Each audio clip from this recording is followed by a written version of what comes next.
রাঙ্গামাটির কাপ্তাইয়ে Chandraghona Christian হাসপাতালের comprehensive community health প্রোগ্রামের আয়োজনে ১৯ নভেম্বর বুধবার সকাল ১০টা বেজে ৩০ মিনিটে ২ দিনব্যাপী আয়বর্ধক কার্যক্রমের প্রশিক্ষণ কর্মশালা অনুষ্ঠিত হয়েছে।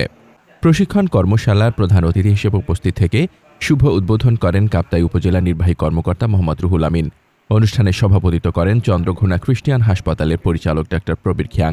বিশেষ অতিথি ছিলেন কাপ্তাই উপজেলা প্রাণী সম্পদ কর্মকর্তা কৃষিবিদ ডক্টর এনামুল হক হাজারি, উপজেলা কৃষি কর্মকর্তা কৃষিবিদ মোহাম্মদ আহসান হাবিব এবং উপজেলা সহকারী তথ্য কর্মকর্তা মোহাম্মদ দেলোয়ার হোসেন। অনুষ্ঠান সঞ্চালনা করেন কম্প্রিহেন্সিভ কমিউনিটি হেলথ প্রোগ্রামের ম্যানেজার বিজয় মার্মা।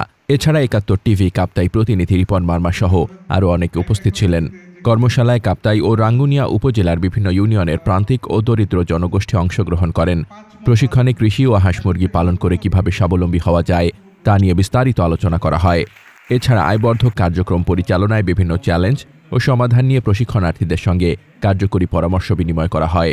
প্রশিক্ষণ পরিচালনা করেন উপজেলা প্রাণী সম্পদ কর্মকর্তা কৃষিবিদ ডক্টর এনামুল হক হাজারি এবং উপজেলা কৃষি কর্মকর্তা কৃষিবিদ মোহাম্মদ আহসান হাবিব। কর্মশালায় মোট ৫০ থেকে ৬০ জন প্রশিক্ষণার্থী অংশগ্রহণ করেন। মোহাম্মদ শামীম রেজা, দৈনিক খোলা চোখ।